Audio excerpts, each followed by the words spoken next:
हमारे पास क्वेश्चन है फिर वही प्रॉफिट और लॉस का, कि जिसमें हम लोग हमारे पास क्वेश्चन पहला दिया हुआ बोलता है एक आदमी 24 रुपये में दर्जन केले खरीद कर प्रत्येक केले को 2.5 रुपीज़ में बेचता है, तो बोलता है लाभ प्रतिशत कितना होगा, 20% होगा, 25% होगा, 10% होगा, या तो हमारे पास 15% होगा। देखो क्वेश्चन में पहली स्टेटमेंट क्या बोल रही है, एक दर्जन केले को 24 रुपये में खरीद रहा है एक आदमी, तो एक दर्जन में कितने होते हैं, 12 केले होते हैं, ठीक है।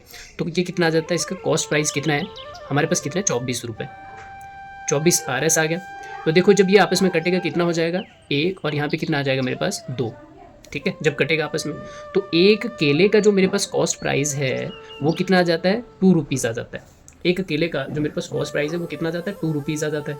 तो प्रॉफिट बोलते हैं सर कितना हो रहा है, तो यहाँ पे कितनी दूसरी स्टेटमेंट कि एक केले को वो 2.5 रुपीज़ में खरीद रहा है। तो यहाँ से अगर वो एक केले को 2.5 रुपीज़ में ले रहा है, कितना ले रहा है, 2.5 रुपीज़ में ले रहा है, तो इसको जो प्रॉफिट है वो प्रॉफिट कितना हो रहा है, पॉइंट प्लस 0.5 रुपीज़ हो रहा है। जब इसको इतना होगा तो नीचे क्या आ जाएगा मेरे पास, 2 रुपये। तो 2 रुपये में क्या कर रहा है, ये एक केले को खरीद रहा है और 0.5 रुपीज़ की प्रॉफिट के हिसाब से 2.5 रुपीज़ में उसको सेल कर रहा है। तो इसका बोलते हैं हमारे पास परसेंटेज कितना होगा, तो परसेंटेज निकालना, मल्टीप्लाई कर दिया मैंने 100 को, तो जब मैं इस पॉइंट को हटाऊंगा यहाँ से तो यहाँ पे कितना आएगा, 0 आ जाएगा। तो देखो कितना आ जाएगा यहाँ पे, 20 पंजे 20 को अगर मैं किससे करूँ, 5 के साथ मल्टीप्लाई करूँ तो यहाँ पे कितना आ जाता है, 100 आ जाता है।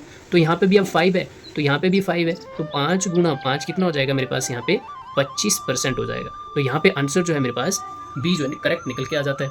देखो दूसरा क्वेश्चन क्या बोल रहा है, हमारे पास स्टेटमेंट का ही क्वेश्चन है। हम जब भी किसी भी एग्जाम में स्टेटमेंट के क्वेश्चन देखते हैं तो हमें वो टफ लगने शुरू हो जाते हैं, लेकिन ध्यान से जब हम लोग उसको करते हैं तो हमें टफ की जगह बिल्कुल ईज हो जाता है करने में।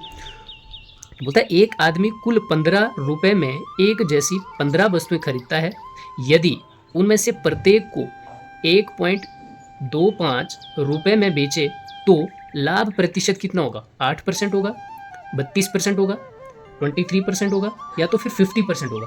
अब इसमें हम लोग क्या करेंगे, वैसे ही देखो यहाँ पे कितना दे के रखा हुआ है कि हमारे पास जो कॉस्ट प्राइस है, ठीक है, 15 आइटम्स को 15 रुपये में ले रहा है, तो हमारे पास कितना है, 15 कॉस्ट प्राइस आ जाता है, बराबर है कितना है, RS 15 में, है ना, 15 रुपये में जो उस चीज़ को बेच देता है।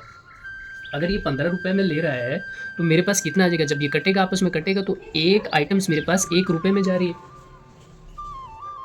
तो देखो कितना है, एक आइटम को 1 रुपये में बेच रहा है। तो इसने स्टेटमेंट में क्या बोला है कि एक आइटम्स को वो सेल कितने में, कॉस्ट प्राइस तो इसका एक आइटम 1 रुपये में पड़ रही है, लेकिन सेलिंग प्राइस जो है उसका कितना रहता है, इसके पास रहता है, बोला 1 रुपये में लेते तो यहाँ पे सेल करता है उसको, जो सेलिंग प्राइस आता है वो आता है इसका 1.23 रुपीज़, इसका इतना रह रहा है। तो अब बोल रहा है जो इसकी एक आइटम आ रही है, ये जो एक आइटम जो इसने बेची थी, जो खरीदी थी, जो कि कॉस्ट प्राइस था वो था 1 RS।